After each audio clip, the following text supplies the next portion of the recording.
পেশ করছি। প্রথমেই প্রশ্ন জিজ্ঞাসা এবং উত্তর মাননীয় প্রধানমন্ত্রী কর্তৃক উত্তরদানের জন্য প্রথম প্রশ্ন উত্থাপন করার জন্য মোসাম্মদ তাহসিনা রুশদি সিলেট 2-কে প্রশ্ন করার জন্য আহ্বান জানাচ্ছি। বিসমিল্লাহির রহমানির রহিম।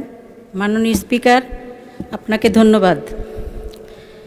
আমি আমার তারকা চিহ্নিত প্রশ্ন 1, মাননীয় প্রধানমন্ত্রী অনুগ্রহ করিয়া বলিবেন কি সরকারের নির্বাচনী ইশতেহারে ঘোষিত বিভিন্ন কার্যক্রমসমূহের কি অগ্রগতি সাধিত হইয়াছে? আমি মহান সংসদে উত্থাপন করলাম। ধন্যবাদ মাননীয় সদস্য। মাননীয় প্রধানমন্ত্রী,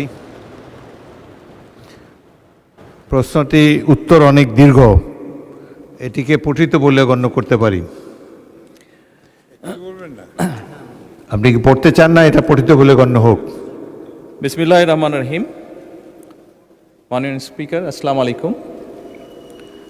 প্রথমে আমি আল্লাহ রাব্বুল আলামিনের শুকরিয়া আদায় করছি আজকের এই পবিত্র সংসদে দাঁড়িয়ে বাংলাদেশের মানুষের ভোটে নির্বাচিত বাংলাদেশ জাতীয়তাবাদী দল কি পরিকল্পনা গ্রহণ করেছে দেশের মানুষের স্বার্থে, দেশের মানুষের জন্য, সেগুলো বলার সুযোগ করে দেওয়ার জন্য। একই সাথে আমি আন্তরিকভাবে ধন্যবাদ জানাতে চাই ঢাকা 17 আসনের যে সকল ভোটারবৃন্দ আমাকে নির্বাচিত করে এই আসনে প্রতিনিধিত্ব করার জন্য জাতীয় সংসদে পাঠিয়েছেন। একই সাথে যারা ভোট দেননি, আমি মনে করি আমার পবিত্র দায়িত্ব বাংলাদেশের নাগরিক হিসেবে তাদেরকেও প্রতিনিধিত্ব করা, তাদেরকেও দেখভাল করা।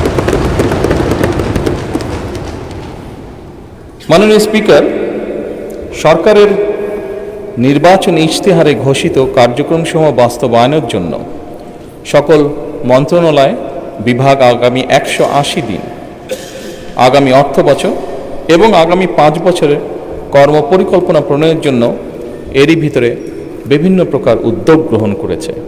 ইতিমধ্যে নির্বাচনী ইশতেহারে ঘোষিত কিছু গুরুত্বপূর্ণ কার্যক্রম বাস্তবায়নের লক্ষ্যে উল্লেখযোগ্যভাবে অগ্রগতিও হয়েছে।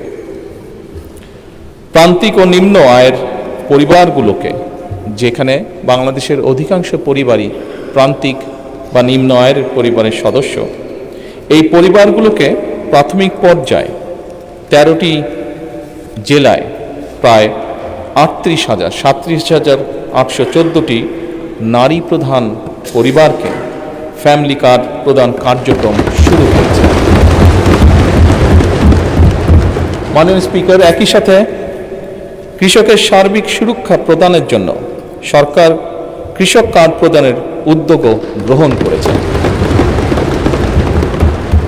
প্রাথমিক পর্যায়ে কৃষি সম্প্রসারণ অধিদপ্তরের মাধ্যমে বাংলাদেশের 8টি বিভাগের 10টি জেলার 11টি উপজেলায় 11টি ব্লকে পাইলটিং কাজ শুরু হয়েছে। এছাড়া নির্বাচনী অঙ্গীকার বাস্তবায়নের লক্ষ্যে ইতিমধ্যে সরকার শস্য, ফসল, পশুপালন ও মৎস্য খাতে 10,000 টাকা পর্যন্ত কৃষি ঋণ এরই মধ্যে মওকুফ করেছে। মাননীয় স্পিকার, সরকারের নির্বাচনী ইশতেহার বাস্তবায়নের প্রাথমিক পর্যায়ে ঈদ উল ফিতরের পূর্বেই যা আমরা দেশের মানুষের কাছে প্রতিশ্রুতি দিয়েছিলাম, ঈদ উল ফিতরের পূর্বেই 3,995 জন ইমাম, 2,975 জন মুয়াজ্জিন, 2,604 জন খাদেম এবং হিন্দু মন্দিরের 114 জন পুরোহিত, 83 জন সেবায়িত, বৌদ্ধ বিহার বা প্যাগোডার 15 জন অধ্যক্ষ এবং 16 জন উপাধ্যক্ষ, সর্বমোট 9,102 জন উপকারভোগীর ব্যাংক অ্যাকাউন্টে নির্বাচনী প্রতিশ্রুতি অনুযায়ী সম্মানী পৌঁছে দেওয়া হয়েছে। মাননীয় স্পিকার, ই হেলথ কার্ড প্রদান বিষয়ে পাইলটিং কার্যক্রমের আওতায় খুলনা জেলায় হেলথ কার্ড প্রদানের জন্য একটি প্রকল্প অনুমোদন প্রক্রিয়াধীন রয়েছে। সরকারের নির্বাচনী ইশতেহার অনুযায়ী আগামী 5 বছরে ইনশাল্লাহ 20,000 কিলোমিটার খাল খনন পুনর্খনন কর্মসূচি গত 16 মার্চ 2026 হতে বাস্তবায়ন শুরু হয়ে গিয়েছে। এর মধ্যে জুন 2026 পর্যন্ত পানি সম্পদ মন্ত্রণালয়, স্থানীয় সরকার বিভাগ ও কৃষি মন্ত্রণালয় 1204 কিলোমিটার খাল খনন পুনর্খনন করবে ইনশাল্লাহ। এছাড়া দুর্যোগ ব্যবস্থাপনা ও ত্রাণ মন্ত্রণালয় কর্তৃক 2026 সাল পর্যন্ত কাবিখা, কাবিটা, টিআর এই সকলের মাধ্যমে 1500 কিলোমিটার খাল খনন পুনর্খনন সংস্কারের কাজ হবে ইনশাআল্লাহ। মাননীয় স্পিকার,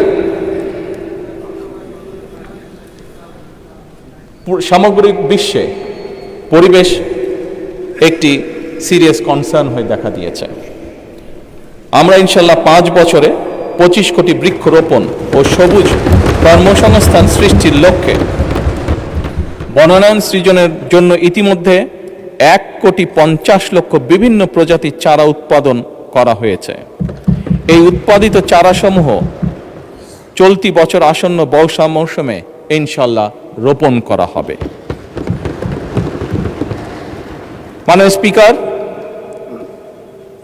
দেশের শিশু সন্তানদেরকে সহযোগিতা করার জন্য, তাদের পাশে দাঁড়ানোর জন্য আমাদের একটি নির্বাচনী প্রতিশ্রুতি ছিল এবং তারই অংশ হিসেবে এই বছরই সরকারি প্রাথমিক বিদ্যালয় ইনশাল্লাহ 2 লক্ষ শিশুর মাঝে বর্তমান সরকার বিনামূল্যে স্কুল ড্রেস বিতরণের পরিকল্পনা বাস্তবায়ন করবে ইনশাল্লাহ। কারিগরি ও ভাষা দক্ষতা উন্নয়নে আগামী 180 দিনের মধ্যে কারিগরি শিক্ষা প্রতিষ্ঠানে 9,000 শিক্ষককে ট্যাব প্রদান করা হবে ইনশাল্লাহ। 3,832টি মাল্টিমিডিয়া ক্লাসরুম স্থাপন করা হবে। একই সাথে 172 জন শিক্ষার্থীকে ইটালিয়ান ও জাপানিজ ভাষা শিক্ষা প্রদান করা হবে। মাননীয় স্পিকার, একই সাথে 418টি কারিগরি ও মাদ্রাসা শিক্ষা প্রতিষ্ঠানে জুন 2026-এর মধ্যে ফ্রি ওয়াইফাই চালুর উদ্যোগ গ্রহণ করা হয়েছে। একই সাথে মাননীয় স্পিকার, বাংলাদেশে ঢাকা শহর সহ বিভিন্ন গুরুত্বপূর্ণ জায়গাগুলোতে পাবলিক প্লেস যেগুলোকে আমরা কনসিডার করি, এরকম অনেকগুলো জায়গাতে এর মধ্যেই ঢাকা কমলাপুর স্টেশন, ঢাকা বিমানবন্দর সহ এরকম গুরুত্বপূর্ণ জায়গাগুলোতে এরই মধ্যে ফ্রি ওয়াইফাই স্থাপন করা হয়েছে। মাননীয় স্পিকার, আপনি নিজেও একজন খেলোয়াড় ছিলেন, বাংলাদেশের অন্যতম ফেমাস খেলোয়াড় ছিলেন, ফুটবল প্লেয়ার ছিলেন। সারা দেশের শহর এবং গ্রাম অঞ্চলে খেলার মাঠ নির্ধারণ ও অবকাঠামো উন্নয়নে কর্মকৌশল নির্ধারণের জন্য কেন্দ্রীয় পর্যায়ে এরই ভিতরে কমিটি গঠন করা হয়েছে। হাইটেক সফটওয়্যার পার্ক ও আইসিটি সেন্টারসমূহ কার্যকরভাবে পরিচালনার জন্য এবং বাংলাদেশে আমাদের ইয়াং জেনারেশন যারা বিভিন্ন আইটিতে কাজ করে থাকে, তারা যাতে তাদের আর্থিক বা যেই অর্থ তারা সঞ্চয় করে থাকে, এটি যাতে স্বাচ্ছন্দ্যে তারা এই দেশে নিয়ে আসতে পারে, সেই জন্য পেপ্যালের কার্যক্রম আরম্ভ করার কার্যকর উদ্যোগ এরই মধ্যে গ্রহণ করা হয়েছে এবং এর জন্য একটি কমিটিও গঠন করা হয়েছে। মাননীয় স্পিকার, নির্বাচনী ইশতেহারকে প্রাধান্য দিয়ে বেতন কাঠামো আদায় জাতীয় ক্রীড়াবিদদের জন্য, যা আপনি নিজেও আমি বিশ্বাস করি অ্যাপ্রিসিয়েট করবেন মাননীয় স্পিকার, এরই ভিতরে ক্রীড়া ভাতা চালু করা হয়েছে। প্রাথমিক পর্যায়ে 500 জন ক্রীড়াবিদকে এই ভাতার আওতায় আনার পরিকল্পনা নেওয়া হয়েছে, যার মধ্যে মাননীয় স্পিকার এরই ভিতরে 129 জন আন্তর্জাতিক বিষয়ে সাফল্য অর্জনকারী ক্রীড়াবিদকে এরই ভিতরে ভাতা প্রদান করা হয়েছে। মাননীয় স্পিকার, ল্যাঙ্গুয়েজ স্টুডেন্ট ভিসায় বর্তমান জামানতবিহীন যে ঋণ ছিল তার সীমা যাতে আমাদের ছাত্ররা, আমাদের ইয়াং জেনারেশনের সদস্যরা যাতে সহজেই বিদেশে যেতে পারে এই কর্মসূচির আওতায়, তার জন্য তাদের ঋণ সীমা 3 লক্ষ থেকে 10 লক্ষ টাকায় উন্নীত করা হয়েছে। জাপানগামী শিক্ষার্থীদের জন্য ভিসা সিওই এর ভিত্তিতে এই ঋণ প্রদান সহজকরণ করা হয়েছে আগের থেকে অনেক। মাননীয় স্পিকার, আপনাকে আন্তরিক ধন্যবাদ। ধন্যবাদ মাননীয় প্রধানমন্ত্রী। মাননীয় সদস্য তাহসিনা রুশদীর, আপনি একটি সম্পূরক প্রশ্ন করতে পারেন। ধন্যবাদ মাননীয় স্পিকার। মাননীয় প্রধানমন্ত্রী, আপনি প্রথম বলেছেন স্বপ্ন নয় পরিকল্পনা, কথা নয় কাজ। আপনি আপনার নির্বাচনী ইশতেহার বাস্তবায়নের কাজ শুরু করে সেটা প্রমাণ করেছেন, যা দেশের সকল মহলে প্রশংসিত হয়েছে। মাননীয় প্রধানমন্ত্রী, পহেলা বৈশাখ বাংলা নববর্ষে কৃষকদের জন্য যে কৃষিকার্ড বিতরণের পরিকল্পনা হাতে নিয়েছেন, সেটা সারা বাংলাদেশের সকল উপজেলায় কৃষকদের হাতে কবে নাগাদ পৌঁছতে পারে আপনার কাছে সবিনয়ে জানতে চাই। আপনাকে অগ্রিম নববর্ষের শুভেচ্ছা জানাচ্ছি। ধন্যবাদ মাননীয় স্পিকার। মাননীয় প্রধানমন্ত্রী। মাননীয় সংসদ সদস্য, আপনাকে ধন্যবাদ আপনার প্রশ্নের জন্য। আমরা যে কৃষক কার্ডটি ইনশাল্লাহ আগামী 14 তারিখে পয়লা বৈশাখের দিন চালু করতে যাচ্ছি,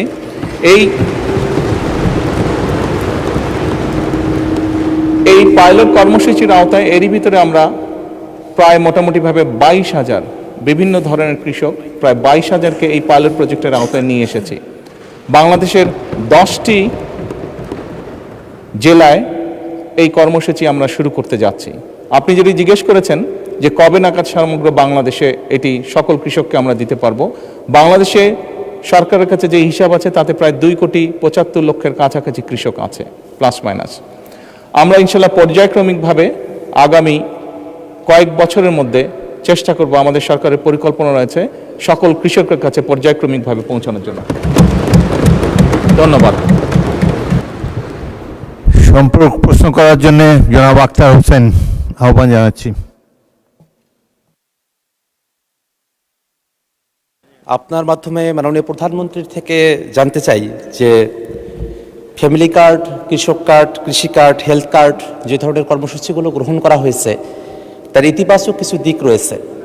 জানার বিষয় হলো যে ঠিক কতজন ব্যক্তিকে বা পরিবারকে এই কার্ডগুলোর আওতায় নিয়ে আসা হবে, তাতে কতটুকু বাজেট বরাদ্দ করা হবে এবং সেই বাজেট বরাদ্দ সমন্বয় করতে গিয়ে মূল্যস্ফীতি, মুদ্রাস্ফীতির মতো পরিবেশ পরিস্থিতি তৈরি হওয়ার মতো পরিস্থিতি তৈরি হয়, সেটার ব্যাপারে সরকারের পরিকল্পনা কি? আপনার মাধ্যমে মাননীয় প্রধানমন্ত্রীর কাছে সে ব্যাপারে জানতে চাই। মাননীয় প্রধানমন্ত্রী। ধন্যবাদ মাননীয় সংসদ সদস্য। আপনি যে প্রশ্নটি করেছেন যে কতজন মানুষের কাছে আমরা পৌঁছে দেব, তাই তো, এবং মূল্যস্ফীতি হবে কিনা, বাজেট কত, স্বাভাবিকভাবে বাজেট কত এটি আমরা আপনাদেরকে এখনই বলছি না। অর্থাৎ আমরা পর্যায়ক্রমিকভাবে জিনিসগুলোকে সামনে এগিয়ে নিয়ে যাব। আমাদের এক একটি কৃষক কার্ড এবং এক একটি ফ্যামিলি কার্ডে আমরা রেখেছি কৃষক কার্ড যারা পাবেন সেই সকল কৃষক 2,500 টাকা পাবেন বছরে, এবং ফ্যামিলি কার্ডে যারা পাবেন তারা সে সকল নারী প্রতি মাসে 2,500 টাকা পাবেন। আমরা যেহেতু প্রতি মাসে এটিকে এক্সটেন্ড করতে থাকবো, অর্থাৎ অধিক সংখ্যক নারী কৃষক কার্ড পাবেন, অধিক সংখ্যক কৃষক কার্ড পাবেন। একবারে সবাইকে দিচ্ছে না, পৃথিবীর কোনো দেশের পক্ষে একবারে সেটি সম্ভব না করা। সেই জন্য প্রতি বছরই আমরা বাজেটের স্যাংশন বাড়াবো, প্রতি বছরই বাজেটে আমরা টাকা অ্যালোকেট করব, এভাবে পর্যায়ক্রমিকভাবে ধীরে ধীরে আমরা এগোবো। এবং অবশ্যই বাজেটের প্রাধান্য পাবে। এবং আপনি যেটা বলেছেন মূল্যস্ফীতি হবে কিনা, আমরা তো টাকা ছাপিয়ে দিচ্ছি না। আমরা যেহেতু টাকা ছাপিয়ে দিচ্ছি না, কাজে মূল্যস্ফীতি হবে না। বরং আমরা মনে করি এই টাকাগুলো যখন মার্কেটে যাবে, যারা কৃষক কার্ড পাচ্ছেন সেই সকল কৃষক, যারা প্রান্তিক পর্যায়ে নারীরা যারা পাচ্ছেন টাকা, নিশ্চয়ই তারা সিঙ্গাপুর বা বিভিন্ন দেশে টাকা পাচার করবেন না। সেই টাকা লোকাল অর্থনীতিতে তারা খরচ করবেন, এবং একজন নারী স্বাভাবিকভাবে সেটি তার সন্তানের লেখাপড়ার পিছে খরচ করবেন, অথবা সেটি তার সন্তান বা পরিবারকে একটু ভালো খাবারের ব্যবস্থা করবেন, অথবা তিনি লোকালি কোনো ছোট ব্যবসা প্রতিষ্ঠান গড়ে তুলবেন। ফলে যেটা হচ্ছে, যেই টাকাটা সরকারের কাছ থেকে তার কাছে যাচ্ছে সেই টাকাটা লোকাল ইকোনমিকে শক্তিশালী করছে, লোকাল ইকোনমিতে সেটি রোটেট করছে। যেমন একজন নারী যখন সেই টাকাটি পাবেন, উনি যদি একটি মুদির দোকানে গিয়ে সদাই করেন, এরকম ওনার আশেপাশে যারা সেটি পাবেন, আরও যে সকল পরিবার, আরও যে সকল নারী পাবেন, তারা সকলে যখন ওই মুদির দোকানে যাবেন, স্বাভাবিক সেই মুদির দোকানের সেল বাড়বে। সেই মুদির দোকানে যখন একজন কর্মচারী যদি এখন থেকে থাকে, 1 মাস পরে বা 2 মাস বা 3 মাস পরে সেই মুদির দোকান মালিক দেখবে যে আমার একজন কর্মচারী দিয়ে হচ্ছে না, তখন সে আরেকজন কর্মচারী নিয়োগ করবে। ফলে কি দাঁড়াচ্ছে? কর্মসংস্থান হচ্ছে, এবং সেই কর্মচারী 2 জন বেতন পাবে, তারাও গিয়ে গামছা কিনবে, লুঙ্গি কিনবে, অথবা তার সন্তানের জন্য চিপস কিনবে, অথবা একটা ছোট্ট ফ্রক কিনবে তার মেয়ের জন্য। ফলে লোকাল ইকোনমি আস্তে আস্তে স্ট্রেনদেন হবে, লোকাল ইকোনমি আস্তে আস্তে বড় হবে। কাজেই মূল্যস্ফীতি হবে বলে আমরা মনে করি না, আমাদের কোনো রিসার্চে মূল্যস্ফীতি বলে না, বরং অর্থনীতি আরও সচল হবে, অর্থনীতি আরও স্ট্রেনদেন হবে, এবং লোকাল যে সকল লোকাল যে সকল ইন্ডাস্ট্রি আছে, বাংলাদেশের শতকরা 70 থেকে 80% মানুষ যে সকল প্রোডাক্ট কনজিউম করে সেগুলো লোকাল ইন্ডাস্ট্রির প্রোডাক্ট কনজিউম করে। কাজে লোকাল ইন্ডাস্ট্রিগুলোকে স্ট্রেনদেন করার এটি আরেকটি উপায়, এবং তার ফলে যেটি হবে, সামগ্রিকভাবে ডিপ্রাইভ যে সকল মানুষ আছে, আমি বলছি না যে আগামী 6 মাসের মধ্যে এটি হবে, তবে ইনশাল্লাহ 3 থেকে 5 বছরের মধ্যে আপনি যে পরিবর্তনটি দেখবেন, যারা প্রান্তিক গোষ্ঠীর মানুষ, তাদের জীবনযাত্রার মান ইনশাল্লাহ অনেক উন্নত হবে। ধন্যবাদ মাননীয় স্পিকার। ধন্যবাদ মাননীয় প্রধানমন্ত্রী। তারকা চিহ্নিত প্রশ্ন 2, জনাব ABM মোশাররফ হোসেন, পটুয়াখালী 4, আপনার প্রশ্নটি দয়া করে উত্থাপন করুন। ধন্যবাদ মাননীয় স্পিকার। কৃতজ্ঞতা মাননীয় প্রধানমন্ত্রী। আমি তারকা চিহ্নিত প্রশ্ন 2 উত্থাপন করছি। মাননীয় প্রধানমন্ত্রী, অনুগ্রহ করিয়া বলিবেন কি, সরকার কর্তৃক প্রবর্তিত ফ্যামিলি কার্ড কর্মসূচির মাধ্যমে নারীর ক্ষমতায়নের সুযোগ কতটুকু রহিয়াছে, এবং কতদিনের মধ্যে এই ফ্যামিলি কার্ড সারা দেশে সম্প্রসারণ করা হবে? ধন্যবাদ মাননীয় স্পিকার। মাননীয় প্রধানমন্ত্রী। মাননীয় স্পিকার এবং মাননীয় সংসদ সদস্য, আপনাদের উভয়কে ধন্যবাদ।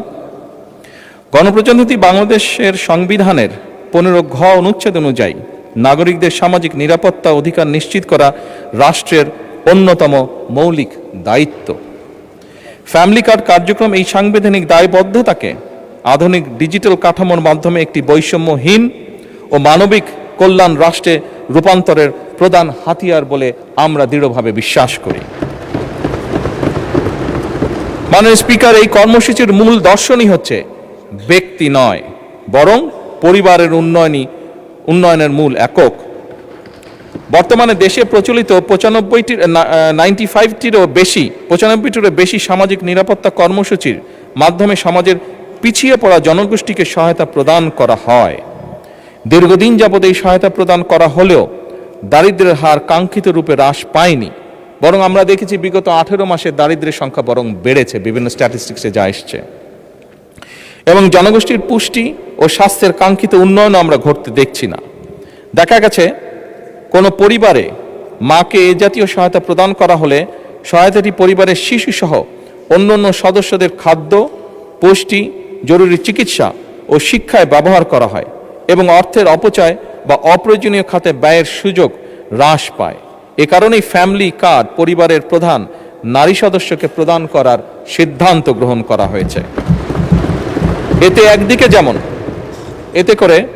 একদিকে যেমন সহায়তাটি সরাসরি পরিবারের সদস্যদের খাদ্য, পুষ্টি, জরুরি চিকিৎসা ও শিক্ষায় ব্যয় হবে, অন্যদিকে ফ্যামিলি কার্ডটি পরিবারের নারী প্রধানের নামে হওয়ায় পরিবারের সম্পদের উপরে তার নিয়ন্ত্রণ বৃদ্ধির মাধ্যমে পরিবারের সিদ্ধান্ত প্রদান ও মর্যাদা বৃদ্ধি তথা পরিবার ও সমাজের নারীর এম্পাওয়ারমেন্ট বা ক্ষমতায়ন নিশ্চিত করবে।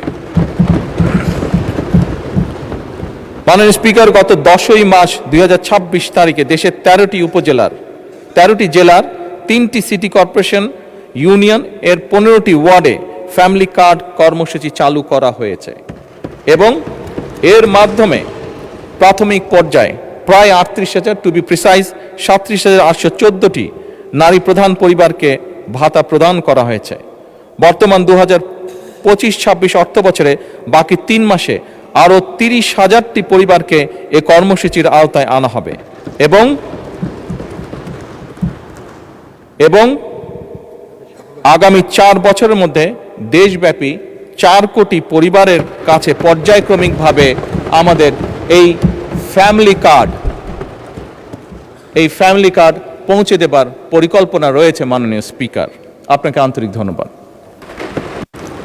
ধন্যবাদ মাননীয় প্রধানমন্ত্রী। জনাব ABM মোশাররফ হোসেন, পটুয়াখালী 4, একটি সম্পূরক প্রশ্ন করতে পারেন। মাননীয় প্রধানমন্ত্রী, আপনাকে ধন্যবাদ। আমরা অতীতে দেখেছিলাম, বিশেষ করে 2008-এর নির্বাচনে কেউ কেউ নির্বাচনে বিজয়ী হওয়ার জন্য বিনামূল্যে সার, ঘরে ঘরে চাকরি, ডিজিটাল বাংলাদেশের কমিটমেন্ট করে বাংলাদেশ মানুষকে প্রতারিত করে ক্ষমতায় গিয়ে বাংলাদেশকে একটি অগণতান্ত্রিক বাংলাদেশে পরিণত করেছিল। আপনার এই কমিটমেন্টগুলি বাস্তবায়নের মাধ্যমে বাংলাদেশের মানুষ, আমার মনে হয়, নূতন এক বাংলাদেশের স্বপ্ন দেখছে। আগামী দিনে আমরা যারা নির্বাচনে নানা কমিটমেন্ট করেছি, এগুলি বাস্তবায়নের ক্ষেত্রে আপনি কতটুকু মাননীয় সংসদ সদস্যদেরকে সহায়তা করবেন? ধন্যবাদ আপনাকে। মাননীয় প্রধানমন্ত্রী। মাননীয় স্পিকার এবং মাননীয় সংসদ সদস্য, আপনাদের উভয়কে ধন্যবাদ। বাংলাদেশ জাতীয়তাবাদী দল বিশ্বাস করে যে বাংলাদেশের জনগণই হচ্ছে তাদের সকল রাজনৈতিক ক্ষমতার শক্তি, উৎস। এবং এরই ভিতরে আমি আপনাদের সামনে উপস্থাপন করেছি যে আমরা বাংলাদেশের মানুষের কাছে যে প্রতিশ্রুতি দিয়েছিলাম, সেই প্রতিশ্রুতিগুলো এই মহান সংসদে দাঁড়িয়ে আমি উপস্থাপন করেছি যে এই প্রতিশ্রুতিগুলোর বাস্তবায়ন প্রাথমিক কাজ বর্তমান সরকার শুরু করেছে। এবং যেহেতু আমরা বিশ্বাস করি জনগণই আমাদের সকল ক্ষমতার উৎস, যেহেতু আমরা বিশ্বাস করি জনগণের কাছে আমরা যে ওয়াদা করেছি সেটি পূরণে আমরা বদ্ধপরিকর, সেজন্যই বাংলাদেশের জনগণ যাদেরকে নির্বাচিত করেছে একটি নিরপেক্ষ নির্বাচনের মাধ্যমে, সেই নির্বাচিত সদস্যদের মাধ্যমে, সারা দেশের নির্বাচিত সদস্যদের মাধ্যমে, পবিত্র জাতীয় সংসদের সদস্যদের মাধ্যমে আমরা পর্যায়ক্রমিকভাবে আমাদের সকল কর্মসূচিগুলো ইনশাআল্লাহ বাস্তবায়ন করব। মাননীয় সংসদ সদস্য, মাননীয় স্পিকার, আমরা দেখেছি অতীতে, মাননীয় সংসদ সদস্য, আপনার প্রশ্নের রেশ ধরেই বলতে চাই, আমরা অতীতে দেখেছি বিভিন্ন রাজনৈতিক দল বিভিন্ন রকম কমিটমেন্ট করেছিল নির্বাচনের আগে।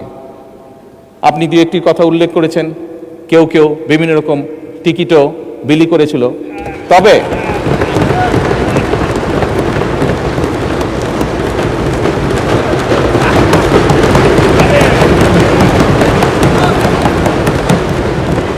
মাননীয় স্পিকার,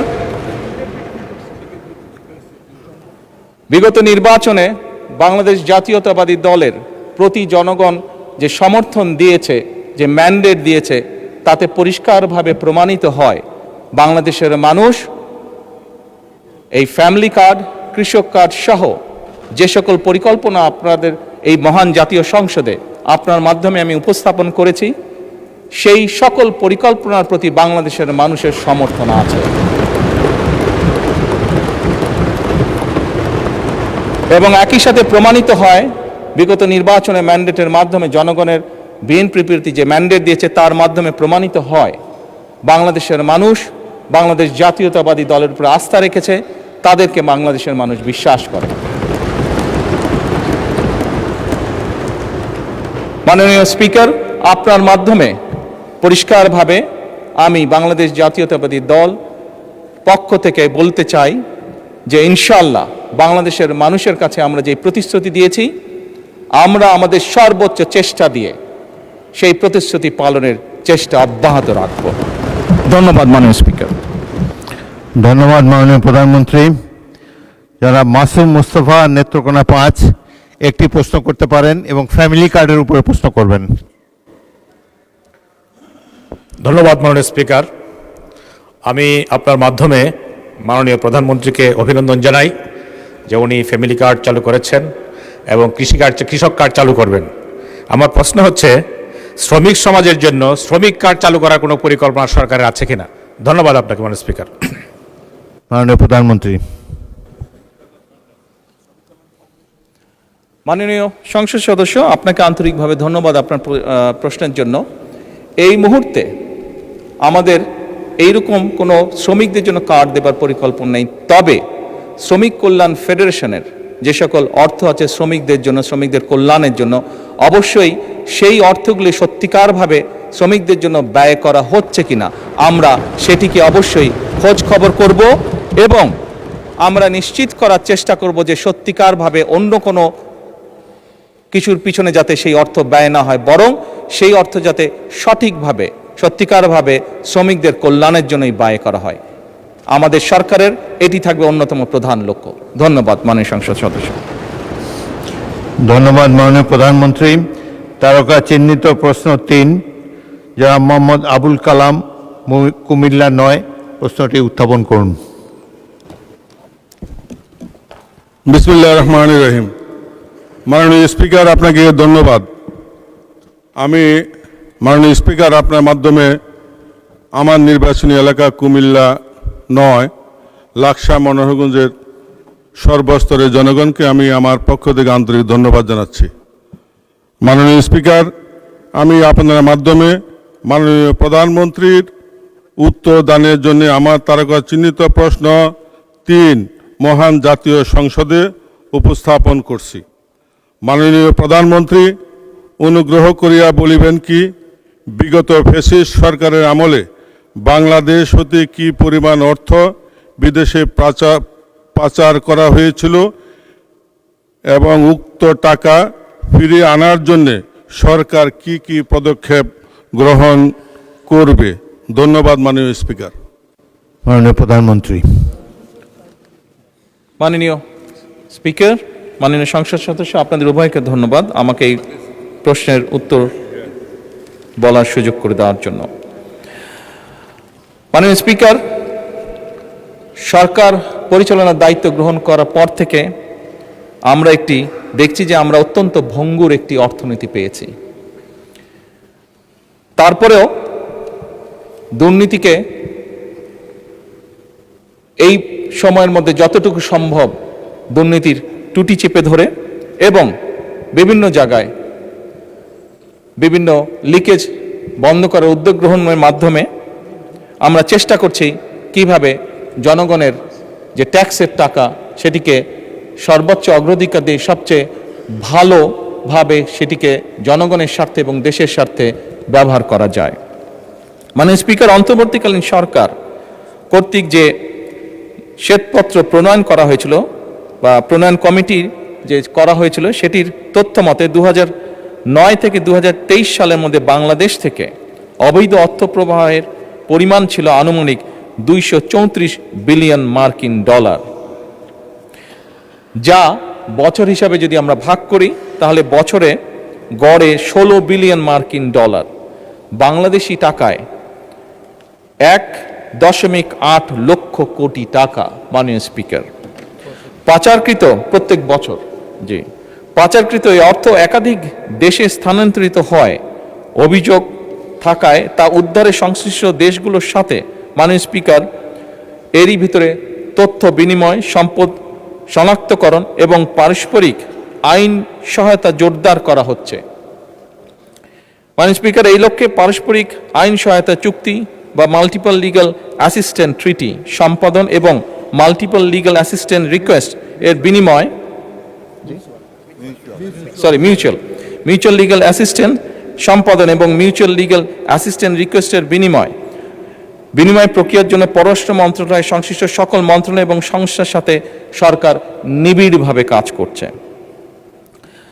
অর্থ পাচারের গন্তব্য যে দেশগুলো প্রাথমিকভাবে সরকার চিহ্নিত করতে সক্ষম হয়েছে সেই দেশগুলো হলো USA, UK, Canada, Switzerland, Australia, Thailand, UAE, Singapore, Malaysia এবং হংকং, চায়না। এদের মধ্যে 3টি দেশের মালয়েশিয়া, হংকং এবং সংযুক্ত আরব আমিরাতের সাথে চুক্তি স্বাক্ষরের বিষয়ে সম্মতি প্রদান করা হয়েছে। অপর 7টি দেশের সাথেও চুক্তি স্বাক্ষরের বিষয়টি মাননীয় প্রক্রিয়াধীন আছে। আমরা চেষ্টা করছি, আমাদের এন্ড থেকে আমরা চেষ্টা করছি এটাকে যত দ্রুত সম্পন্ন করা সম্ভব হয়। মাননীয় স্পিকার, ইতিমধ্যে বাংলাদেশ ব্যাংকের গভর্নরের সভাপতিত্বে একটি আন্তঃসংস্থা টাস্কফোর্স গঠন করা হয়েছে। এই টাস্কফোর্স কর্তৃক চিহ্নিত এবং অগ্রাধিকার প্রাপ্ত 11টি মামলায় পাচার হওয়ার অর্থ পুনরুদ্ধারের জন্য আইনি প্রক্রিয়া চলমান রয়েছে। আন্তঃসংস্থা টাস্কফোর্স কর্তৃক চিহ্নিত অগ্রাধিকারপ্রাপ্ত কেসসমূহ অনুসন্ধান এবং তদন্তের জন্য দুর্নীতি দমন কমিশনের নেতৃত্বে এবং বাংলাদেশ পুলিশের CID, জাতীয় রাজস্ব বোর্ডের সেন্ট্রাল এজেন্সিয়াল সেল, শুল্ক গোয়েন্দা তদন্ত অধিদপ্তরের সমন্বয়ে 11টি যৌথ অনুসন্ধান ও তদন্ত দল গঠন করা হয়েছে। জিআইটি গঠনের পর অগ্রাধিকার প্রাপ্ত মামলাগুলো অগ্রগতি নিম্নরূপ। মাননীয় স্পিকার, যেই নিম্নরূপ এটি পঠিত বলিয়া গণ্য করিতেছি। ধন্যবাদ মাননীয় প্রধানমন্ত্রী। ধন্যবাদ। জনাব মোহাম্মদ আবুল কালাম, কুমিল্লা 9, আপনি একটি সম্পূরক প্রশ্ন করতে পারেন। মাননীয় স্পিকার, আপনাকে ধন্যবাদ। আমার প্রশ্নের তথ্যবহুল উত্তর দানের জন্য আমি মাননীয় প্রধানমন্ত্রীকে আন্তরিক ধন্যবাদ জানাচ্ছি। মাননীয় স্পিকার, ফ্যাসিস্ট আওয়ামী লীগ সরকারের দীর্ঘ 16 বছরে বড় বড় মেগা প্রকল্পের নামে মেগা দুর্নীতি মাধ্যমে দেশ থেকে প্রায় 28 লক্ষ কোটি টাকা পাচার করে দেশকে তলাবিহীন ঝুড়িতে পরিণত করেছে। মাননীয় প্রধানমন্ত্রীর উত্তরের এক জায়গায় বলেছেন, পাচারকৃত অর্থ পুনরুদ্ধারের লক্ষ্যে ইতিমধ্যে 141টি মামলা রুজু হয়েছে, যার মধ্যে 25টি মামলার চার্জশিট দাখিল করা হয়েছে এবং 6টি মামলার রায় হয়েছে। মাননীয় স্পিকার, এমত অবস্থায় মাননীয় প্রধানমন্ত্রীর নিকট আমার সম্পূরক প্রশ্ন, পাচারকৃত অর্থ পুনরুদ্ধারকৃত মামলাগুলোর মধ্যে যেগুলি এখনও চার্জশিট হয়নি, উক্ত মামলাগুলোর দ্রুত চার্জশিট প্রদান সহ দ্রুত বিচার ট্রাইব্যুনালের মাধ্যমে বিচার কার্যক্রম সরকার গতিশীল করবে কি না? ধন্যবাদ মাননীয় স্পিকার।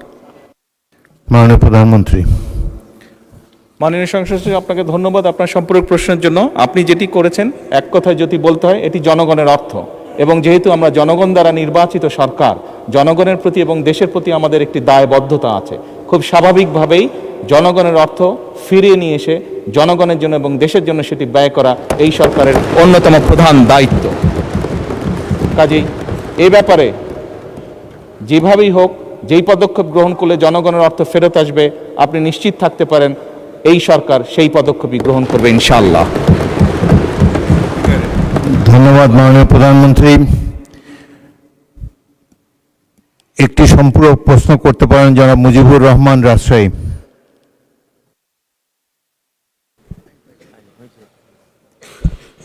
ধন্যবাদ মাননীয় স্পিকার। এই সংসদে প্রথম বক্তব্য দিতে পারার জন্য আল্লাহ তাআলার শুকরিয়া আদায় করছি, আলহামদুলিল্লাহ। এবং সেটা বাংলাদেশের মাননীয় প্রধানমন্ত্রীর প্রশ্নের সম্পূরক প্রশ্ন হিসাবে। খুবই গুরুত্বপূর্ণ একটি প্রশ্ন।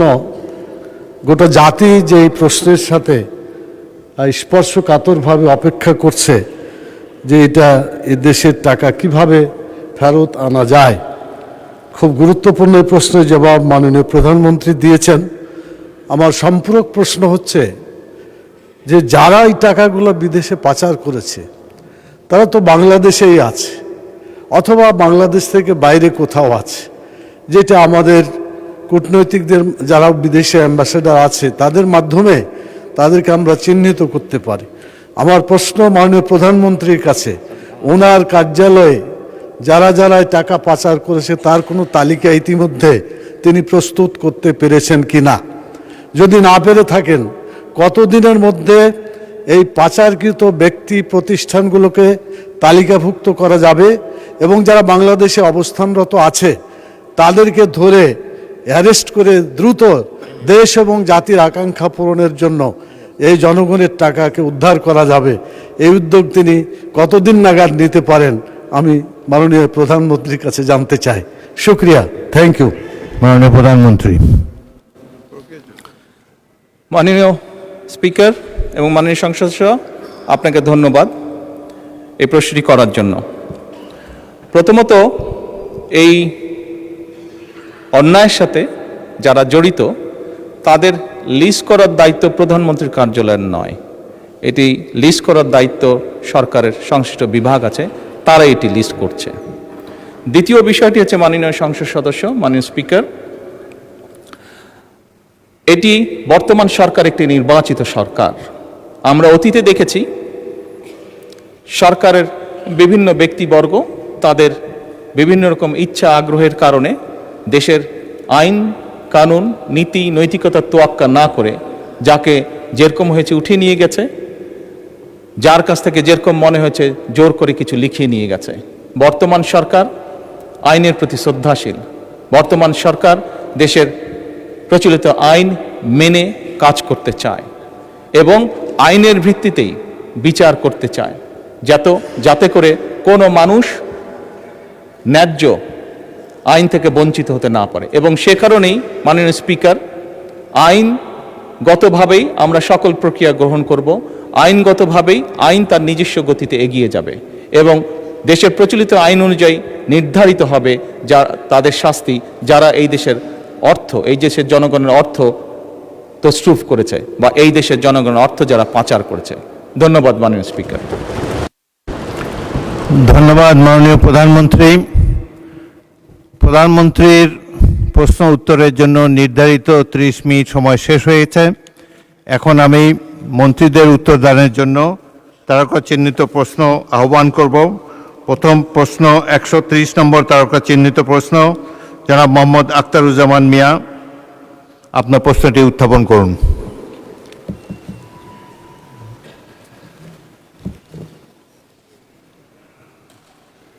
বলুন চিফ হুইপ। প্রধানমন্ত্রীর যেসব প্রশ্নের উত্তর দিয়েছেন, বাকি যে কয়টা প্রশ্ন রয়েছে তা সংসদে উত্থাপিত হলো বলে গণ্য করা হবে। এটা আপনার চেয়ার থেকে আপনি বললে এটা উত্থাপিত হলো। অবশ্যই এটা ন্যাচারাল, যেহেতু প্রশ্ন উত্তর টেবিলে দেওয়া হয়েছে, এটি উত্থাপিত হয়েছে এবং যে উত্তরদান সেটিও সংসদের কার্যবিবরণীতে স্থান পাবে। ধন্যবাদ। জনাব আখতারুজ্জামান মিয়া, প্রশ্ন করুন। মানে স্পিকার, আপনাকে ধন্যবাদ। আমার তারকা চিহ্নিত প্রশ্ন 130, পানি সম্পদ মন্ত্রীর মহোদয় অনুগ্রহ করে বলিবেন কি দিনাজপুর জেলা খাল খনন কর্মসূচির আওতায় কোনো প্রকল্প গ্রহণ করা হইবে কিনা, উপজেলা ওয়ারি তাহা কি? মানে স্পিকার, আপনাকে ধন্যবাদ।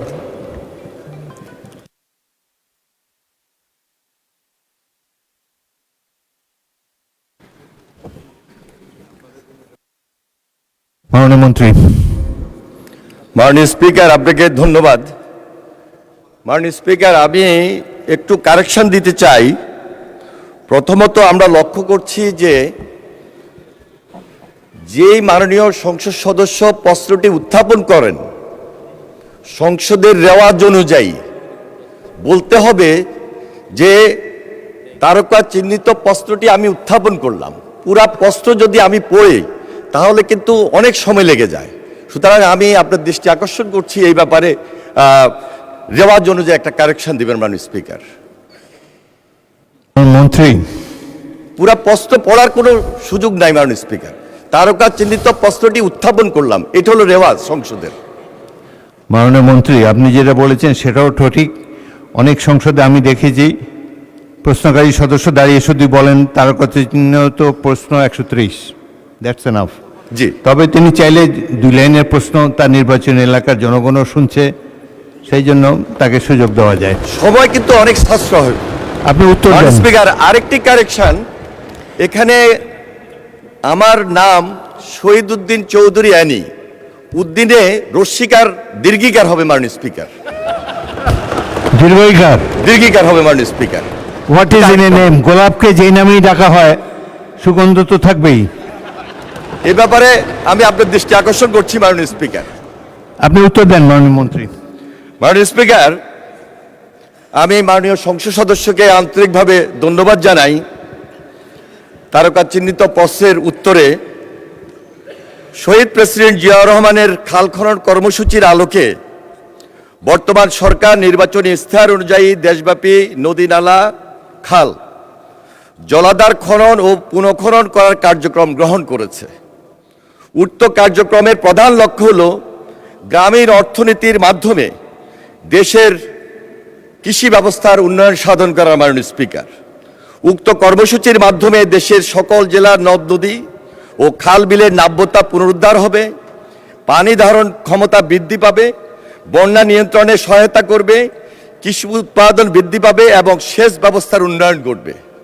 পাশাপাশি জলাবদ্ধতা নিরসন, কর্মসংস্থান সৃষ্টি, মৎস্য সম্পদের বৃদ্ধি এবং নৌ যোগাযোগ ব্যবস্থার সহজীকরণে গুরুত্বপূর্ণ ভূমিকা রাখবে। পরিবেশের ভারসাম্য রক্ষার মাধ্যমেও এই কর্মসূচি সামগ্রিকভাবে ইতিবাচক প্রভাব ফেলবে মাননীয় স্পিকার। এছাড়াও ভূগর্ভস্থ পানির পরিমাণ বৃদ্ধির মাধ্যমে ভূগর্ভস্থ পানির উপর নির্ভরতা হ্রাস পাবে। এর ফলে একদিকে খরা প্রবণতা কমবে, অন্যদিকে বন্যা ও জলবদ্ধতা হ্রাস পাবে। মাননীয় স্পিকার, আপনাকে আরও অবগতি করছি, গত 16 মার্চ 2026 তারিখে দিনাজপুর জেলার কাহারোল উপজেলাস্থ শাহপাড়া খাল খনন কার্যক্রম মাননীয় প্রধানমন্ত্রী শুভ উদ্বোধন করেছেন এবং উক্ত খালের খনন কার্যক্রম পুরোদমে এগিয়ে চলছে, যা climate smart agriculture and water management শীর্ষক প্রকল্পের আওতাভুক্ত। এছাড়া পানি সম্পদ মন্ত্রণালয়ের আওতাধীন দেশব্যাপী নদী, নালা, খাল, জলাধার খনন ও পুনঃখনন শীর্ষক প্রকল্প গ্রহণের বিষয়টি প্রক্রিয়াধীন রয়েছে। উক্ত প্রকল্পের আওতায় দিনাজপুর জেলার জনগুরুত্বপূর্ণ খালসমূহ অন্তর্ভুক্ত করা হবে। মাননীয় স্পিকার, আপনাকে ধন্যবাদ। ধন্যবাদ মাননীয় মন্ত্রী। আপনি যে বানান বিভ্রাটের কথা বলেছেন, ক্যাবিনেট ডিভিশন থেকে রসিকার দিয়ে আপনার নামের তালিকা এখানে পাঠানো হয়েছে। এনিওয়ে, আমরা উই স্ট্যান্ড কারেক্টেড। এরপর থেকে আমি সংসদ সচিবালয়কে নির্দেশ দিচ্ছি যাতে তার নামটি সঠিকভাবে তিনি যেভাবে চেয়েছেন সেভাবে যেন লিখিত করা হয়।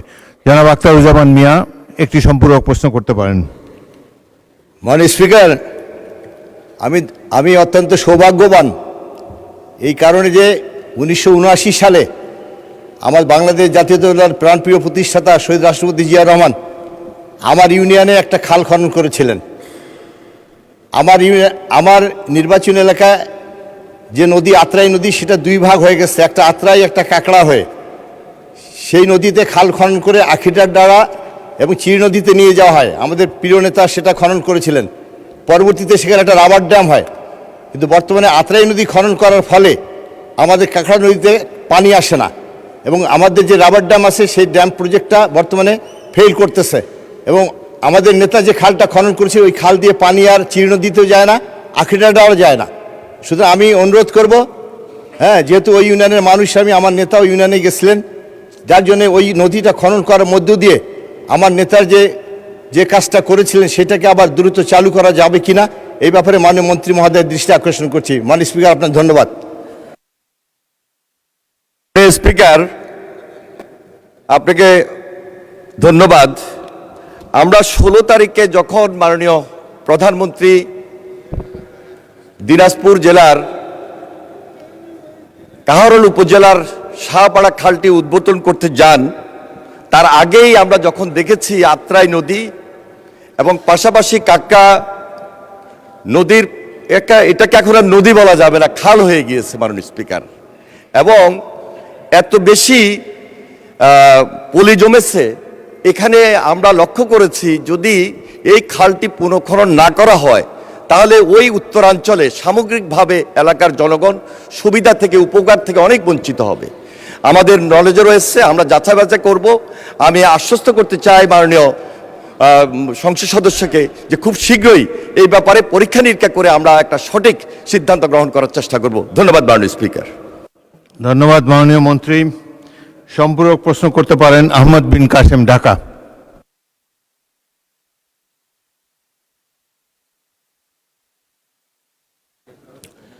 শহীদ প্রেসিডেন্ট জিয়াউর রহমানের ঐতিহ্যবাহী খাল খনন প্রজেক্ট আবার শুরু করেছেন আমাদের মাননীয় প্রধানমন্ত্রীর জন্য তাকে ধন্যবাদ।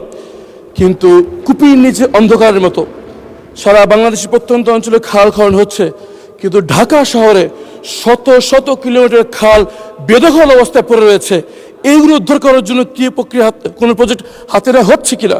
এবং এই খাল বেদখল হয়ে আছে বেশিরভাগ সময়ে সরকার দলীয় লোকদের দ্বারা। এই খাল উদ্ধারের জন্য সরকারের কি পরিকল্পনা আমি জানতে চাচ্ছি। ধন্যবাদ মাননীয় স্পিকার। মাননীয় মন্ত্রী। মাননীয় স্পিকার, আপনাকে ধন্যবাদ। আমি মাননীয় সংসদ সদস্যকে অসংখ্য ধন্যবাদ জানাবো যে এই বিষয়ে তিনি আমাদের দৃষ্টি আকর্ষণ করেছেন। এর পূর্বেই আমরা আন্তঃমন্ত্রণালয় একটি বৈঠক করেছি, যে বৈঠকে পানি সম্পদ মন্ত্রণালয়ের পাশাপাশি এলজিডি, স্থানীয় সরকার সমবায় মন্ত্রণালয়ের সেখানে প্রতিনিধি উপস্থিত ছিলেন, প্রতিমন্ত্রী মহোদয় উপস্থিত ছিলেন, কৃষি মন্ত্রণালয়ের প্রতিমন্ত্রী উপস্থিত ছিলেন, কর্মকর্তাবৃন্দ উপস্থিত ছিলেন, পাশাপাশি দুর্যোগ ব্যবস্থাপনা মন্ত্রণালয়ের প্রতিমন্ত্রী সাহেব উপস্থিত ছিলেন।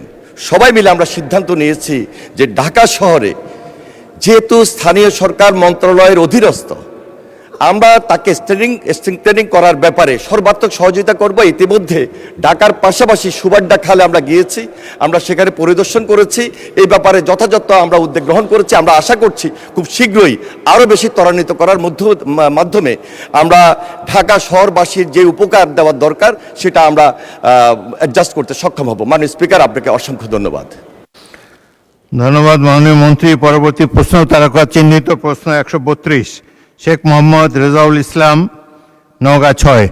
দয়া করে প্রশ্ন উত্থাপন করুন। বিসমিল্লাহির রহমানির রহিম। মাননীয় স্পিকার, আপনাকে ধন্যবাদ। আমার তারকা চিহ্ন প্রশ্ন 132 আপনার মাধ্যমে মহান জাতীয় সংসদে উপস্থাপন করলাম।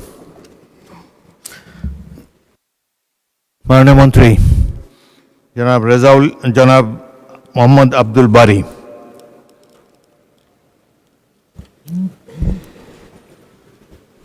বিসমিল্লাহির রহমানির রহিম। মাননীয় স্পিকার, সমস্ত প্রশংসা মহান রাব্বুল আলামিনের। আমি মহান জাতীয় সংসদে একজন নবীন সদস্য। আমি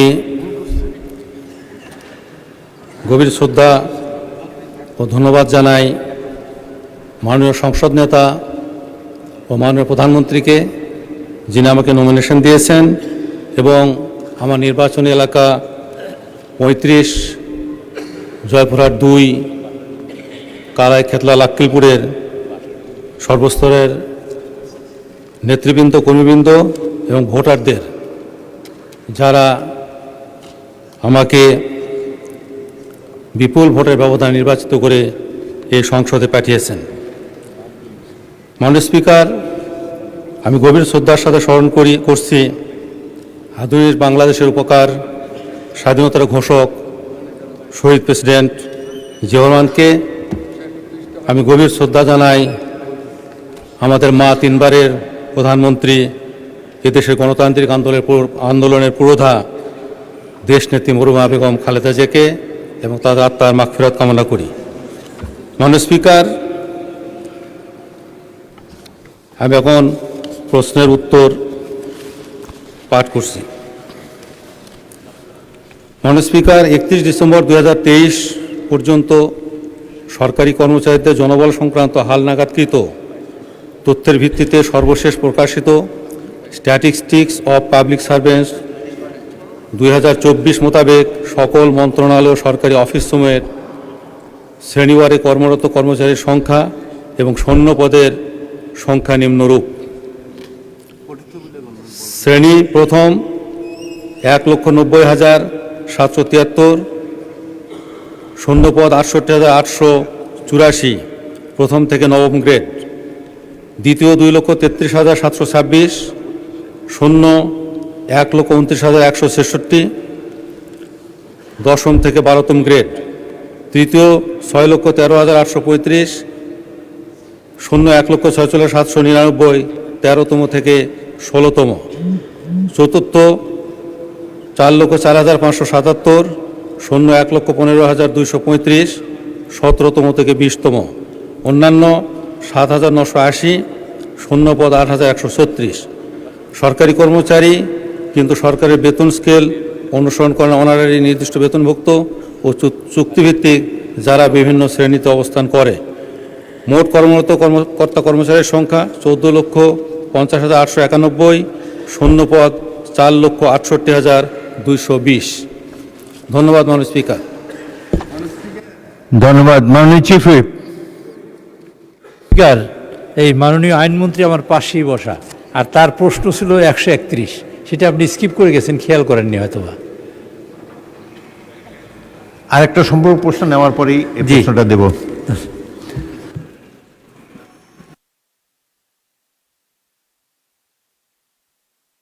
জনাব মোহাম্মদ রেজাউল ইসলাম, আপনি একটি সম্পূরক প্রশ্ন করতে পারেন। ধন্যবাদ মাননীয় স্পিকার। মাননীয় মন্ত্রী মহোদয়কে আমার প্রশ্নের উত্তর দানের জন্য ধন্যবাদ। মাননীয় মন্ত্রীর নিকট আমার সম্পূরক প্রশ্ন, সরকারি অফিসসমূহের শূন্য পদ কবে নাগাদ পূরণ করা হবে? মাননীয় মন্ত্রী। শূন্যপদ পূরণ একটি চলমান প্রক্রিয়া। তারপরে মাননীয় স্পিকার, আমাদের সরকার 180 দিনের একটি কর্মসূচি গ্রহণ করেছেন এবং এই কর্মসূচিতে সকল মন্ত্রণালয় বিভাগ তারা কত সংখ্যক কর্মকর্তা কর্মচারীর মধ্যে নিয়োগ করতে পারবেন সে ধরনের একটি পরিকল্পনা গ্রহণ করেছেন এবং এটি চলমান রয়েছে। ধন্যবাদ মাননীয় স্পিকার। ধন্যবাদ মাননীয় মন্ত্রী। আমি দুঃখিত, একটি প্রশ্ন ভুলক্রমে স্কিপ করে গিয়েছি। তারকা চিহ্নিত প্রশ্ন 131 জনাব SM জাহাঙ্গীর হোসেন, ঢাকা 18 উত্থাপন করুন। আসসালামু আলাইকুম মাননীয় স্পিকার, আপনাকে ধন্যবাদ। মাননীয় স্পিকার, আমি SM জাহাঙ্গীর হোসেন, ঢাকা 18 191 ঢাকা 18 আপনার মাধ্যমে আমার তারকা চিহ্নিত প্রশ্ন 131 মহান সংসদ উত্থাপন করিলাম। মাননীয় স্পিকার, আপনাকে ধন্যবাদ। মাননীয় আইনমন্ত্রী। মাননীয় স্পিকার, আপনাকে ধন্যবাদ। তারকা চিহ্নিত প্রশ্ন 171 উত্তর হলো, ইতিমধ্যেই ঢাকা 18 থেকে 147টি মামলা প্রত্যাহার করা হয়েছে ওনার নির্বাচন এলাকা থেকে।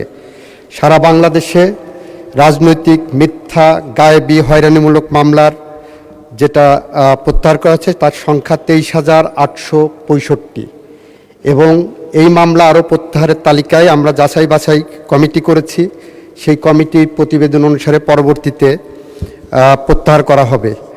আমরা এখানে একটি তালিকা দিয়েছি 64টি জেলার, কোন জেলার কতগুলো মামলা প্রত্যাহার হয়েছে সেটা পঠিতব্য বলে গণ্য করার জন্য আপনার কাছে অনুরোধ করছি।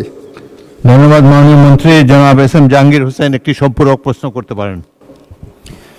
মাননীয় স্পিকার, আপনাকে ধন্যবাদ। মাননীয় স্পিকার, এই গত 16 বছরে আমরা অনেক মামলা হামলার শিকার হয়েছি। আমাদের সারা বাংলাদেশে অনেক নেতাকর্মী বিভিন্ন ধরনের মামলা হামলার শিকার হয়েছে। আমি নিজেও, আমার নামে 329টি মামলা, 2টা মামলা সাজা হয়েছে। মাননীয় স্পিকার, মামলা প্রত্যাহার হলেও পুলিশ অনলাইন ডাটাবেসে তা হালনাগাদের বাধ্যবাধকতা না থাকায় অনেক ক্ষেত্রে প্রত্যাহারকৃত মামলা চলমান হিসাবে থেকে যায়। এর ফলে নাগরিকরা পুলিশি ক্লিয়ারেন্স, পাসপোর্ট, পেশাগত কার্যক্রমে নানা রকম বাধার সম্মুখীন হচ্ছেন।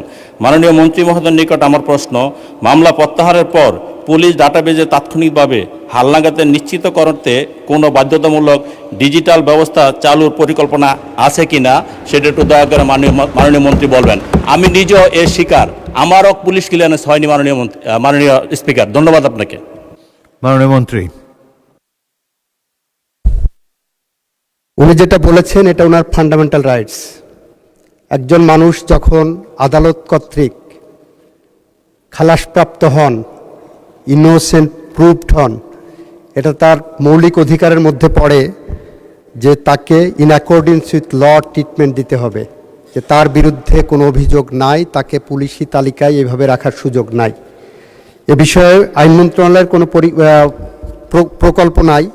এটা স্বরাষ্ট্র মন্ত্রণালয়ের সাবজেক্ট ম্যাটার। স্বরাষ্ট্রমন্ত্রী মহোদয়ের দৃষ্টি আকর্ষণ করছি, উনি যাতে এই বিষয়ে একটু দৃষ্টিপাত করেন। ধন্যবাদ মাননীয় স্পিকার। ধন্যবাদ মাননীয় মন্ত্রী। জনাব হাসনাত আবদুল্লাহ, কুমিল্লা 4 একটি প্রশ্ন করতে পারেন। ধন্যবাদ মাননীয় স্পিকার। মাননীয় স্পিকার, আমার সম্পূরক প্রশ্নটি হচ্ছে 132-এর বিপরীতে, অর্থাৎ মাননীয় সদস্য, আমরা এখন 131-এ আছি, এটার উপরে কোনো প্রশ্ন করলে করতে পারেন। একটা প্রশ্ন মিস হয়েছিল বলে আমরা আবার পিছনে গিয়েছি মাননীয় স্পিকার, তো সেজন্য আমার প্রশ্নটা ছিল যেটাতে আমরা চলে গিয়েছিলাম 132, সেটা আমার সম্পূরক। আপনি অপেক্ষা করেন, এটা শেষ করি, তারপরে পরবর্তীতে আপনাকে দেবো আবার সম্পর্কের জন্য। মাননীয় সদস্য মোহাম্মদ কামরুল হাসান, ময়মনসিংহ 6, আপনি এই 131-এর উপর একটি সম্পূরক প্রশ্ন করতে পারেন। ধন্যবাদ মাননীয় স্পিকার। আমি মাননীয় আইনমন্ত্রীর কাছে আমার প্রশ্ন হচ্ছে, বিগত সময়ে ফ্যাসিস্ট আমলে অনেকগুলো মামলা হয়েছে, বিশেষ করে আমাদের শিক্ষকদের উপর। যে এমপিওভুক্ত শিক্ষক, সারা বাংলাদেশে অনেক শিক্ষক আছেন যারা মামলা নিয়ে দীর্ঘদিন কোর্টে দৌড়িয়েছে এবং পরবর্তীতে তাদের বেতন ভাতা সব বন্ধ অবস্থায় ছিল। এখন এইগুলো আইনি জটিলতার কারণে মামলা শেষ হয়েছে, কিন্তু এখনো পর্যন্ত তাদের আর্থিক সুবিধাদি পাওয়ার ক্ষেত্রে গড়িমসি করছে সংশ্লিষ্ট অধিদপ্তর। আমি মাননীয় মন্ত্রীর কাছে মাননীয় স্পিকারের মাধ্যমে প্রশ্ন হচ্ছে যে এই জটিলতা নিরসনে আইন মন্ত্রণালয় কি ভূমিকা নেবে? ধন্যবাদ মাননীয় স্পিকার। মাননীয় মন্ত্রী। মাননীয় স্পিকার, আপনার মাধ্যমে সংশ্লিষ্ট সদস্যকে ধন্যবাদ জানাচ্ছি। এমপিওভুক্ত শিক্ষকরা অনেকে মামলার শিকার হয়েছেন। বিগত সময়ে কবরে 20 বছর আগে গেছেন, তারাও মামলার শিকার হয়েছেন। বিগত বছরে 2 হাত পঙ্গু, তার বিরুদ্ধে বোমা ছোড়ার মামলা হয়েছে। আমাদের সব্যসাচী রাজনীতিবিদ মির্জা ফখরুল ইসলাম আলমগীরের বিরুদ্ধে অভিযোগ উঠেছে, উনি ঢাকা শহরের রাজপথে ময়লার ট্রাকে বোমা মেরেছেন। এই মামলার ধরন আমরা সব জানি মাননীয় সদস্য। আমরা যেগুলো মামলা প্রত্যাহার হয়েছে, প্রত্যাহার হওয়ার পরে সেই প্রত্যাহারের সার্টিফিকেট বা সনদ বা সার্টিফাইড কপি তুলে সংশ্লিষ্ট মন্ত্রণালয় বা অধিদপ্তরে দরখাস্ত করার জন্য অনুরোধ করব, এবং সংশ্লিষ্ট অধিদপ্তর যাতে যে সমস্ত মামলা প্রত্যাহার হয়েছে তাদের সংশ্লিষ্ট জটিলতা অতি দ্রুত নিষ্পন্ন করেন, সে কারণে তাদের কাছে অনুরোধ জানাবো। এর বাইরে আইন মন্ত্রণালয়ের কিছু করার থাকে না। ধন্যবাদ আপনাকে। ধন্যবাদ মাননীয় মন্ত্রী। আমি তারকা চিহ্নিত প্রশ্ন 132, যেটা শেখ মোহাম্মদ রেজাউল ইসলাম উত্থাপন করেছিলেন, এই সম্পর্কে একটি সম্পূরক প্রশ্ন করার জন্য হাসনাত আবদুল্লাহকে ফ্লোর দিচ্ছি। সরকারি কর্মকর্তাদের সংখ্যা কত, এটার উপরে আপনি একটি প্রশ্ন করতে পারেন। ধন্যবাদ মাননীয় স্পিকার। সম্মানিত মন্ত্রী প্রদত্ত তথ্য অনুসারে বাংলাদেশে সরকারি চাকরিজীবী কর্মকর্তা এবং কর্মচারীর সংখ্যা হচ্ছে 14,50,891টি। এই 14,50,891টি পরিবারের সর্বশেষ বেতন বৃদ্ধি হয়েছে 2015 সালে, আর বর্তমান হচ্ছে 2026 সাল। গত 11 বছরে কোনো বেতন বৃদ্ধি হয়নি, অথচ এই 11 বছরে মুদ্রাস্ফীতি 55 থেকে 65% পর্যন্ত বৃদ্ধি হয়েছে। মাননীয় মন্ত্রী মহোদয়ের কাছে প্রশ্ন, এই 14,50,891টি যে পরিবার রয়েছে, প্রথম শ্রেণী থেকে চতুর্থ শ্রেণী কর্মকর্তা এবং কর্মচারীদের সরকারি তাদের বেতন বৃদ্ধির জন্য, যদিও এটি আপনার মন্ত্রণালয়ের না, আপনারা অর্থ মন্ত্রণালয়ে তাদের বেতন বৃদ্ধির জন্য কোনো প্রস্তাব পাঠাবেন কিনা, এবং এই নিয়ে বর্তমানে আপনাদের প্রণীত যে নীতিটি রয়েছে সেটি আমরা জানতে চাচ্ছি। ধন্যবাদ মাননীয় মন্ত্রী। মাননীয় স্পিকার, ইতিমধ্যেই পে কমিশন গঠিত হয়েছে আমরা জানি। তো বিষয়টি অর্থ মন্ত্রণালয়ের আওতাধীন, আর এই বিষয়ে যদি পৃথক নোটিশ দেওয়া হয় তাহলে এ বিষয়ে বিস্তারিত মহান জাতীয় সংসদে মাননীয় সদস্যের উত্তরের জন্য উপস্থাপন করা হবে। মাননীয় স্পিকার, আপনাকে ধন্যবাদ। ধন্যবাদ মাননীয় মন্ত্রী। তারকা চিহ্নিত প্রশ্ন 133, জনাব ফখরুদ্দিন আহমদ, ময়মনসিংহ 11, অনুগ্রহ করে উত্থাপন করুন।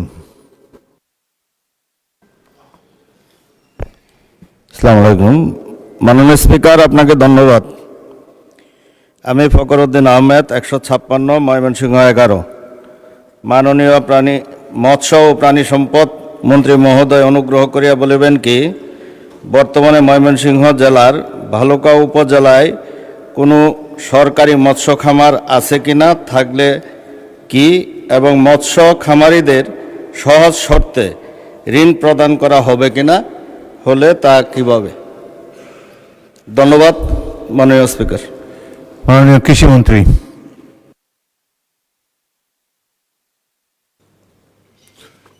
ধন্যবাদ মাননীয় স্পিকার। মাননীয় স্পিকার, প্রথমে আমি ধন্যবাদ দিচ্ছি মাননীয় প্রধানমন্ত্রীকে এই সংসদে আমাকে কথা বলার সুযোগ করে দেওয়ার জন্য। মাননীয় স্পিকার, আমি ধন্যবাদ জানাচ্ছি মাননীয় সংসদ সদস্যকে ওনার প্রশ্নের জন্য। বর্তমান ভালুকা উপজেলায় সরকারি পর্যায়ে কোনো মৎস্য খামার ও হ্যাচারি নেই মাননীয় স্পিকার। বেসরকারি খামার প্রায় 7,500টি খামার রয়েছে এই উপজেলাতে। সেখানে পাঙ্গাস, তেলাপিয়া, শিং বা পাবদা সহ কার্প জাতীয় মাছের চাষ করা হয় এবং 5টি মৎস্য হ্যাচারি রয়েছে মাননীয় স্পিকার। এসব হ্যাচারিতে বছরে 2 কোটি তেলাপিয়া মাছের পোনা, 980 কেজি কার্প জাতীয় মাছের রেণু উৎপাদিত হয়, যা ভালুকা সহ পার্শ্ববর্তী এলাকায় সরবরাহ করা হয়। মাননীয় স্পিকার, মৎস্য খাতে ঋণ সরকার সারা দেশে সম্পূর্ণ সুদমুক্ত ক্ষুদ্র ঋণ বিতরণ করেছে।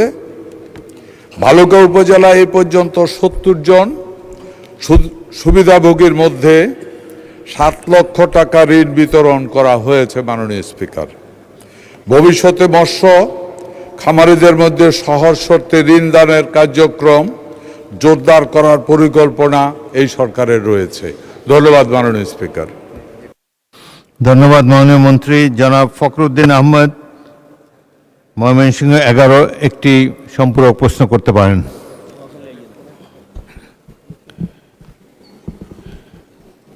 মাননীয় মন্ত্রী মহোদয়, আপনাকে ধন্যবাদ।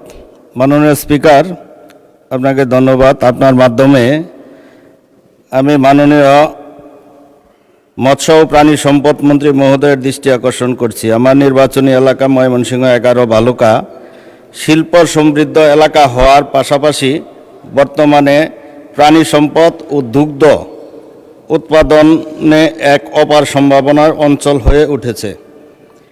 এই খাতের টেকসই উন্নয়ন ও খামারিদের স্বার্থ রক্ষায় আমি মাননীয় মন্ত্রীর কাছে নিম্নোক্ত বিষয়ে সম্পর্ক একটি প্রশ্ন রাখতে চাই।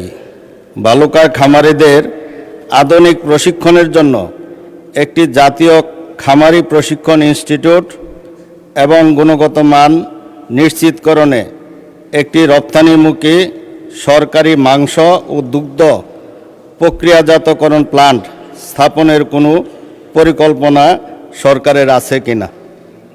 ধন্যবাদ মাননীয় স্পিকার।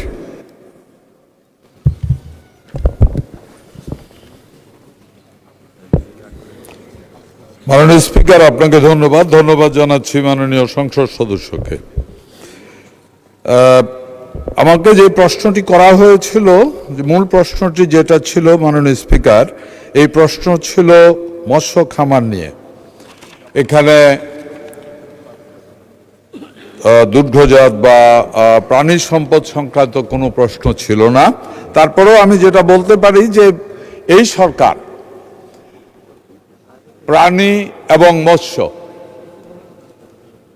এই 2 সেক্টরেই অনেক ইনভেস্টমেন্ট করার পরিকল্পনা আছে। বিভিন্ন জায়গায় যেখানে দুগ্ধ উৎপাদন হয় সেখানে যেন ফার্মার্স লেভেল সঠিক দাম পায়, এ কারণে বিভিন্ন ধরনের ব্যবস্থা গ্রহণ করা হচ্ছে। যেমন ওই এলাকাতে মার্কেট তৈরি, দুধের মার্কেট তৈরি, অথবা বিভিন্ন সমবায় সমিতি তৈরির মাধ্যমে খামারিরা যেন সঠিক মূল্য পায়, এ ধরনের ব্যবস্থা করা হয়েছে। এর থেকে অনেক বেশি এটার ব্যাপারে ওনার ওই ভালুকা এলাকাতে এই ব্যাপারে বিশেষ করে প্রাণী সম্পদ বা দুগ্ধ উৎপাদনের ব্যাপারে যদি উনি আরো ডিটেলস কিছু জানতে চান তাহলে আমাকে আবার যদি নোটিশ আকারে দেন তাহলে আমি ডিটেলস সব কিছু পরবর্তীতে ওনাকে লিখিতভাবে জানাবো ইনশাআল্লাহ। মাননীয় স্পিকার, ধন্যবাদ আপনাকে। জনাব আনিসুর রহমান, মাদারীপুর 3, একটি সম্পূরক প্রশ্ন করতে পারেন। স্পিকার, আপনাকে ধন্যবাদ। আমি আপনার মাধ্যমে মাননীয় মন্ত্রীর কাছে জানতে চাই, বছরে একবার ইলিশ মাছ ধরা কিছুটা সময়ের জন্য বন্ধ থাকে। আমরা যাতে বেশি করে ইলিশ মাছ পাই সেজন্য বাংলাদেশে হাওর, খাল, বিলে যে মিঠা পানির মাছ থাকে, বৈশাখ মাসে অন্তত 15 দিন সেই মাছ ধরা বন্ধ করা যাবে কিনা সেটা মন্ত্রীর কাছে আমি প্রশ্ন রাখছি। মাননীয় মন্ত্রী। ধন্যবাদ মাননীয় স্পিকার। আমি এই মাননীয় সংসদ সদস্যকে ধন্যবাদ এই সংসদ সদস্য মাননীয় স্পিকার জাতির অ্যাসেট হবে। এই সরকার এই মুহূর্তে যা চিন্তা করছে, মাননীয় স্পিকার এই সংসদ সদস্য অগ্রিম তা চিন্তা করে ফেলতেছে। এদেরই প্রয়োজন আগামী দিনে জাতির জন্য। মাননীয় স্পিকার, আপনি জানেন যে ইলিশ মাছের জন্য, ইলিশ মাছের বিশেষ করে যখন ডিম দেওয়ার সময় হয়, এই সময়টুকুতে সারা বাংলাদেশে ইলিশ মাছ ধরা বন্ধ থাকে এবং সেটা লম্বা সময়ের জন্য, প্রায় 2 মাসের জন্য বন্ধ করা হচ্ছে।